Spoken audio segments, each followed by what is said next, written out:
These are fixed monitors at, you can see a seaport, you can see a rail crossing on the upper right, and there's a fairly large vehicle crossing below.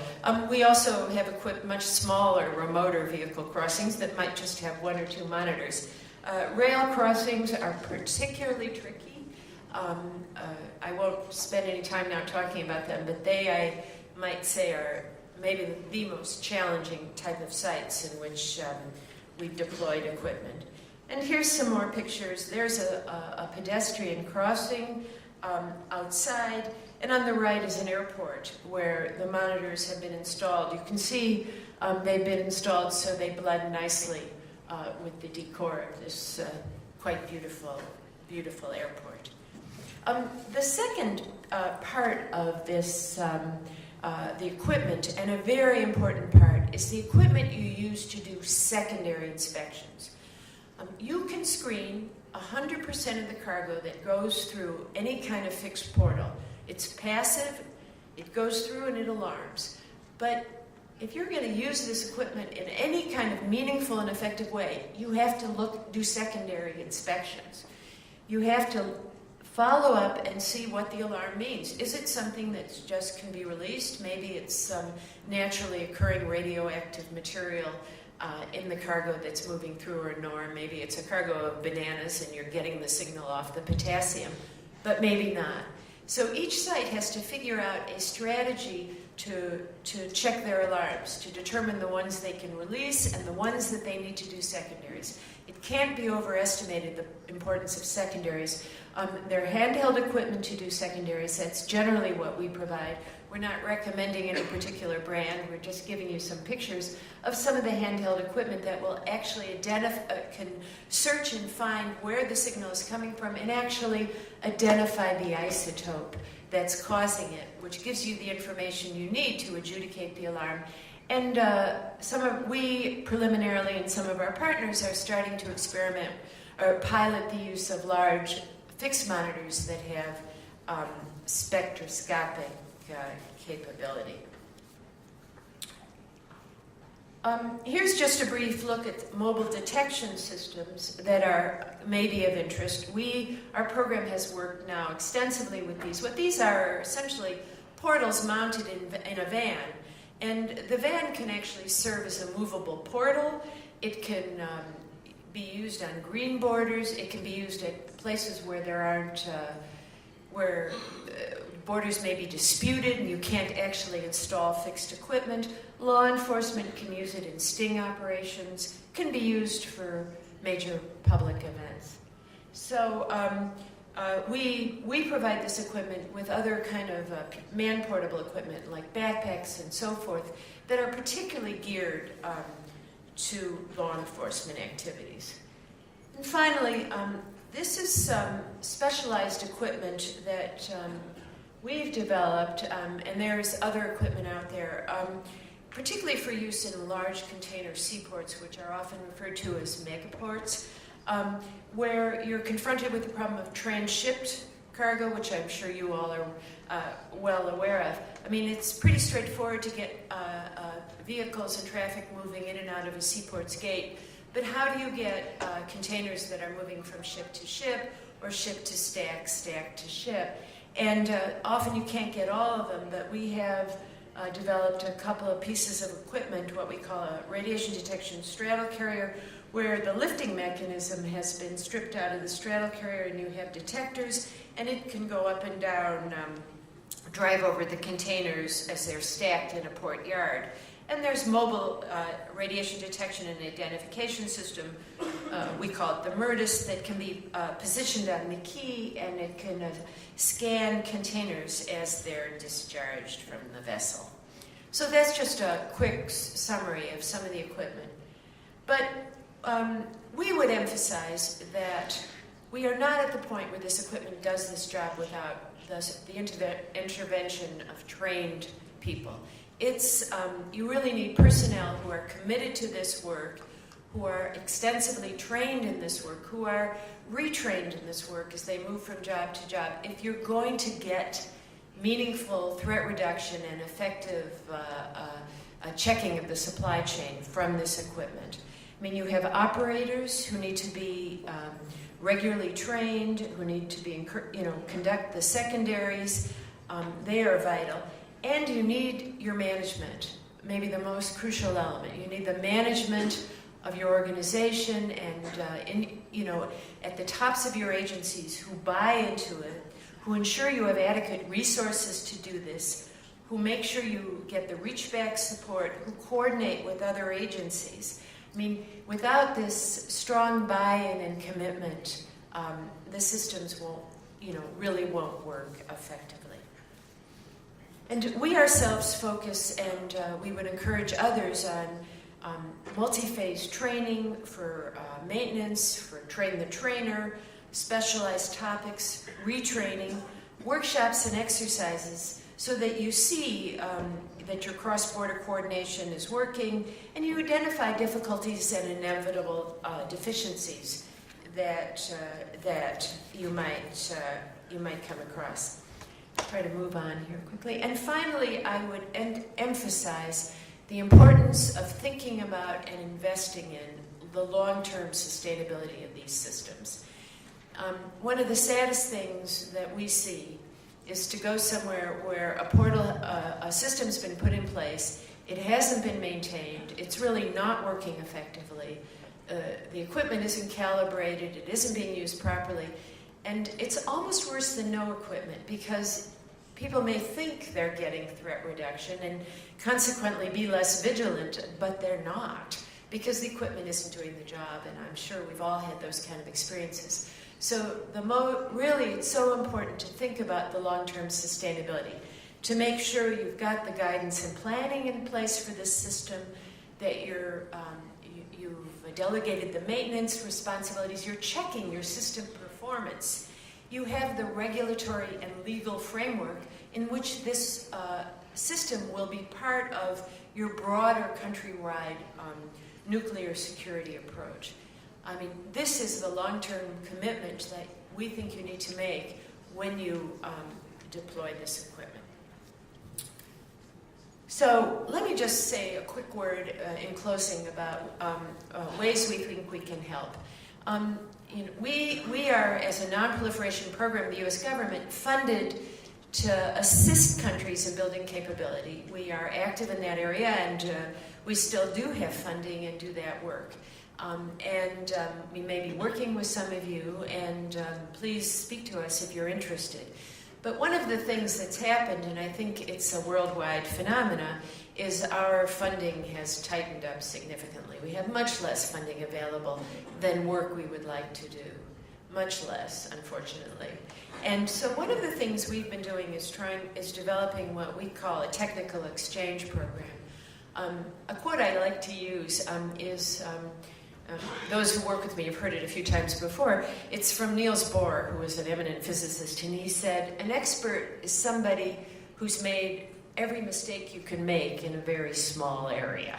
And we consider ourselves experts in this sense. We've been at work for 15 years. We have made a lot of mistakes, and we've tried to learn from them. And what we'd like to do is be helpful to others so they can just go straight to it and not have to make all the mistakes we've made.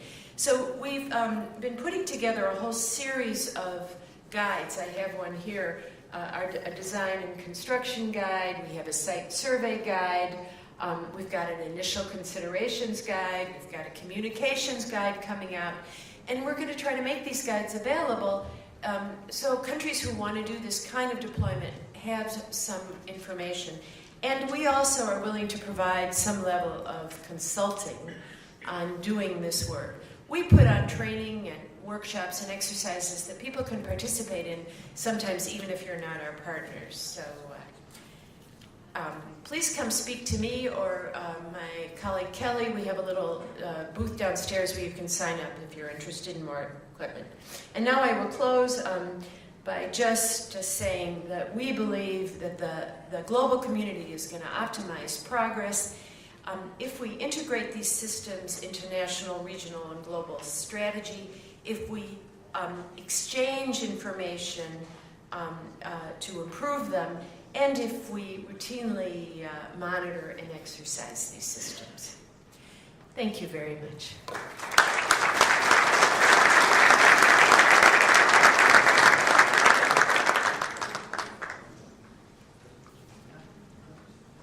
Muchas gracias, Eleanor, por tan interesante disertación. Al final vamos a tener la oportunidad de hacer preguntas y conversar un poco más del tema. Nuestro segundo invitado es Javier Gómez, quien es graduado del Instituto Tecnológico de Estudios Superiores de Monterrey, con una licenciatura en Comercio Exterior. Además cuenta con seminarios especializados en operación portuaria. En la última administración federal, Javier trabajó en el Ministerio de Comunicaciones y Transporte en los puertos de Altamira, Tamaulipas y Lázaro Cárdenas, Michoacán, donde fue responsable del Departamento de Planificación y participó directamente en la gestión y desarrollo de las terminales portuarias con la mayor cantidad de inversiones que hubieron en México. Desde el 16 de junio del 2013 es responsable de la Administración de la Infraestructura y Equipamiento de la Administración Central General de Aduanas de México. Javier nos va a ayudar presentando el tema Retos y perspectivas del equipamiento de revisión no intrusiva de las aduanas de México. Muchas gracias, Javier. Bienvenido.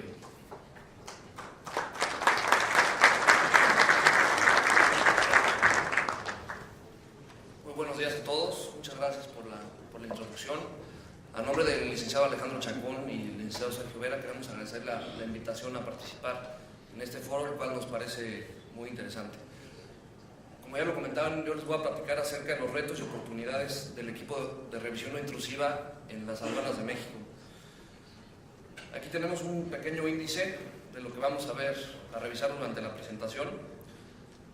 Primero les voy a presentar la situación actual para que todos tengan una idea de cómo se encuentra México en cuanto a los equipos de revisión, cómo hemos adquirido los equipos que tenemos, para posteriormente revisar los retos y análisis que se nos presentan con el conocimiento de la situación actual.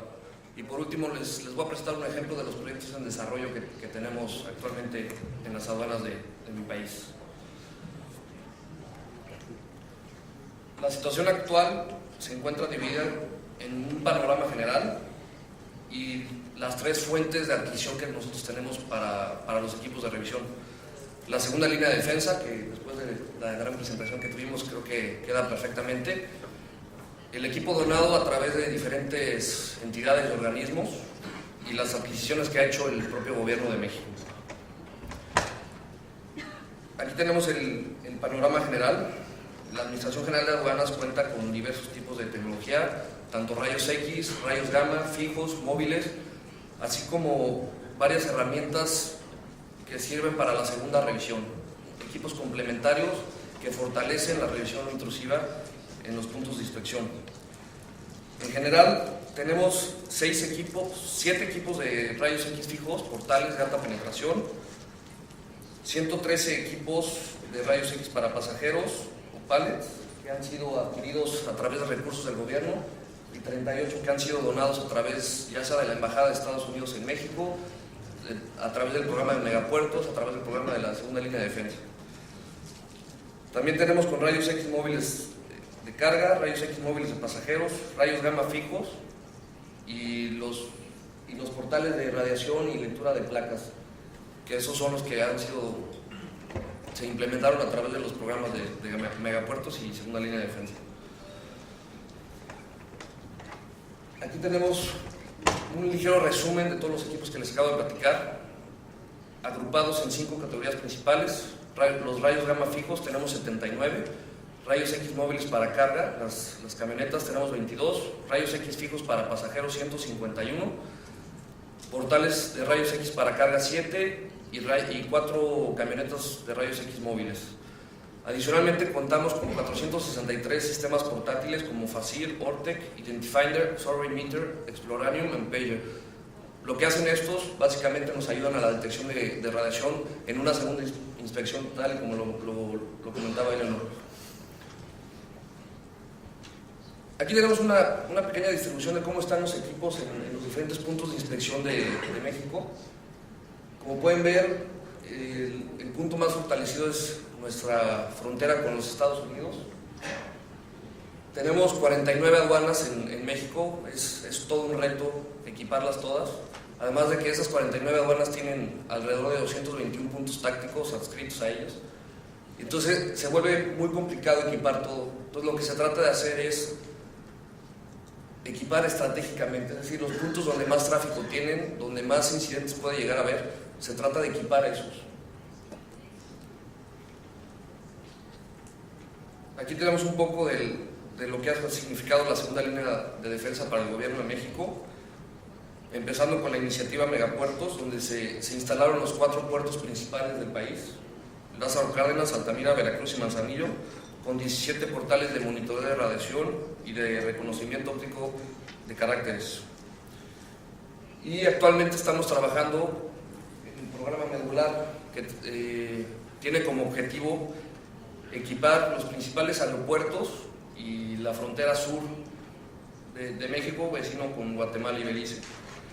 Los aeropuertos que se tiene planeado equipar son los de la Ciudad de México y el de Guadalajara, y las aduanas de Ciudad Hidalgo y Subteniente López en frontera sur. De igual forma tenemos diferente equipo que ha sido donado a través de la Embajada de Estados Unidos, de la Comunidad Europea. Aquí tenemos un ligero resumen de los equipos que han sido donados. Esto inició en 2008 a través de la iniciativa Mérida entre Estados Unidos y México, que originalmente tenían como objetivo la transferencia de equipos, tecnología y capacitación para combatir el crimen organizado internacional. Los beneficios que este equipo ha traído a nuestro gobierno: impide el tráfico de mercancía ilícita y material radiactivo, ha permitido que modernicemos nuestros puntos de control, facilita el tránsito de mercancía, porque en México no solo tenemos la visión de fortalecer la seguridad, sino facilitar el comercio a través de estos equipos. Esto quiere decir que ya reducimos sustancialmente las revisiones físicas que se hacen a los contenedores o a la carga que ingresa o sale del país, lo cual, en resumen, facilita el comercio exterior y disminuye los costos de operación de los importadores como de los exportadores. También tenemos las adquisiciones que ha hecho el gobierno de México, las cuales incluyen 113 rayos X fijos para pasajeros, 58 rayos gamma fijos y 3 portales de alta penetración de rayos X. Ahora, sabiendo todo esto, podemos adentrarnos a los retos, al análisis que se hizo con toda esta información, para determinar una estrategia que nos ayude a saber qué es lo correcto para el futuro, qué tenemos que equipar, qué tenemos que mejorar, qué tenemos que fortalecer. Los principales problemas con los que nos encontramos son 4. La ubicación y cobertura de los equipos. Es decir, muchos equipos, aunque cubren ciertos puntos, no necesariamente quiere decir que estén en la mejor ubicación posible. Puede ser que estén subutilizados, que el tráfico el cual revisan no es suficiente para abarcar toda la capacidad del equipo. Y a su vez, la cobertura es un problema muy importante. Como les comentaba, tenemos 221 puntos tácticos y es muy complicado, se necesitan prácticamente recursos ilimitados para poder cubrir con equipo de revisión no intrusiva todos estos puntos. Por eso es muy importante hacer más eficiente la ubicación de los equipos, escoger muy bien dónde se van a poner y qué es lo que van a revisar para prevenir el tráfico de mercancía ilícita. Otro de los problemas es la supervisión.